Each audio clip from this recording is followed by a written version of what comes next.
অনেকে একটা খোড়া যুক্তি দেয়, ভাই 3 ঘন্টার ব্যবধানে আমরা একদিন পরে ঈদ করব কেন? এমন একটা কথা আছে না নাই? আছে না নাই? ভাই একটু সহজ একটু হিসাব মিলান তো।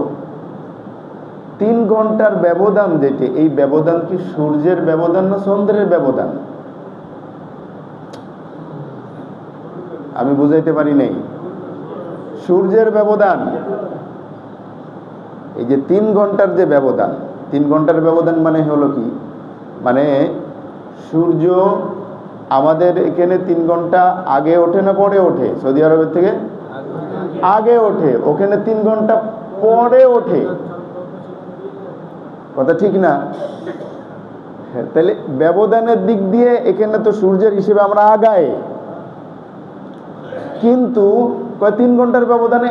আরে ভাই চন্দ্রের হিসাবে হলো বাংলাদেশ সৌদি আরব থেকে 21 ঘন্টা পিছায় ভাই। কথা বুঝাইতে পারিনি?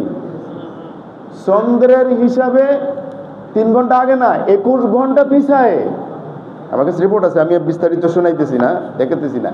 21 ঘন্টা পিছায়। তো 21 ঘন্টার আগের চাঁদ 21 ঘন্টা পরের জন্য তো প্রযোজ্য হয় না ভাই।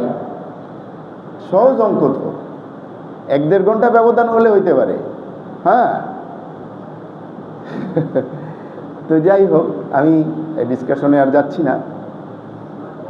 হ্যাঁ, চাঁদ যখন দেখা যায় ভাই, যখন তার 21 ঘন্টা পরে আমাদের এখানে চাঁদ দেখা যাবে হিসাবে, তাই 21 ঘন্টা পরে চাঁদের হিসাবে। সূর্যের হিসাব আর চাঁদের হিসাব তো এক নয়।